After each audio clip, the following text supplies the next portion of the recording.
Why are Aussie servos turning into trendy cafes? In the 2000s, when I first started driving, going to the servo looked a little bit like this. You'd pull up, fill up your car, head into the sales room, and there'd be a variety of fan belts, globes, spare parts, and you'd be lucky if there was a bucket of lollipops next to the cash register. Now take a step through the sliding doors and the experience is completely different. You've got barista coffee, fresh bakery goods amongst a slew of convenience items. And this is all great, but the question is why and how?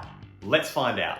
Alright, according to Lancaster and Reynolds in their 1998 publication of Buyer Behaviour in Marketing, understanding the wants and needs of the consumer plays a big part in creating the overall picture, but it's understanding why these wants and needs exist in the first place for it to be successful. So for context, let's have a quick history in convenience. In 1970, there was an estimated 6,000 milk bars in the state of Victoria alone. Over the years, according to an article published by the RACV, with events such as supermarkets opening, which then moved to 7-day trading in 1996, made the classic milk bar fall out of relevance. As they began to close their doors, consumers still had a need to purchase items in a convenient way. Service stations captured a large portion of this market and satisfied the consumer wants and needs so well that approximately 10 years ago, the scales of preference began to tip toward petroleum convenience outlets over independent milk bars, which was discussed in a 2013 article published by Food Navigator Asia. Using some of the theory of Jim Bly's 2014 Principles and Practice of Marketing, together, let's unpack the buyer behaviour of the Australian retail convenience consumer. Need satisfaction. Hungry or thirsty, you have a need to quench hunger or thirst with a form of food or drink. And this is where product availability comes in, which you may have noticed convenience stores do quite well. Consumer wants. Why not fill up that old water bottle at the tap on the wall, or wait till you get home to have a slice of bread? Well, if you're anything like me, I love the sensation of chocolate, or the feeling of the fizz on my tongue when I have soft drink on a hot day. Consumer beliefs. We know you're thirsty, so which part of the fridge are you studying? Energy, soft drink, water, or maybe you've just done a really big workout and want to get a sports drink. Perception, physical stimuli, like the promotions on the bollards, or perhaps internal stimuli, such as, you know what? No one makes an iced latte as good as BP. I'm gonna get one of those. Learning and memory. Want to buy a coffee? Which service station are you going to?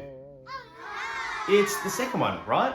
Why? Well, other than people anecdotally sharing positive customer experience, according to CanStar Blue, Ampol Foodery are one of the best rated convenience stores in Australia. So each time I'm on the highway and I see the Ampol Foodery sign up ahead, I think, hey, I need a coffee. This is called classical conditioning. Attitudes and decision making. Contrary to popular belief, a lot of our decision making doesn't actually happen in our conscious mind. Now, we don't have time to run through Robert Cialdini's 2012 7 Principles of Persuasion, but if we focus on the reciprocity principle in the context of convenience retailing, an excellent example of this is that Shell Coles Express are running a promotion at the moment where if you spend $20 in store, you get 10 cents per litre off your fuel purchase. Now you see this promotion when you're filling up at the Bowser, and before you know it, you're thinking of ways to fill up that $20 basket so you can get your 10 cents per litre discount. Consumer involvement. So how are you involved in the decision-making process? There could be factors such as situational, product, or in this case, personal factors such as self-image. Say you're grabbing a drink at your local service station to consume with your friends while you go for a walk along the Yarra River. Are you going to choose a Monster energy drink,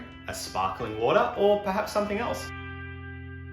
So we've talked a lot about the consumer, but how have oil majors been able to pivot their retail business from fan belts and chupa chups into fully fledged convenience cafes? Well, if we lean into some of the theory discussed in Ken and Allen's 1994 Journal of Marketing entry about the role of brand familiarity, we'd be able to look at the effects of competitive interference. In short, the article suggests that consumers are far more likely to recall information in advertisements from established mature brands. Now, if we think of brands such as Shell, they're one of the most recognized and mature brands in the world. So one would be able to conclude that competitive interference would be a key advantage. According to fuel consumption data on the ABS, Australians will fill up at least once a week at a service station. So over a lifetime, brands such as BP, 7-Eleven, Caltex, Ampol, and so on become a fabric of everyday life. Specifically looking at barista coffee, for example, in 2017, Ampol, formerly known as Caltex, opened their first ever foodery store, which has a large focus on barista coffee. Whereas in the same year,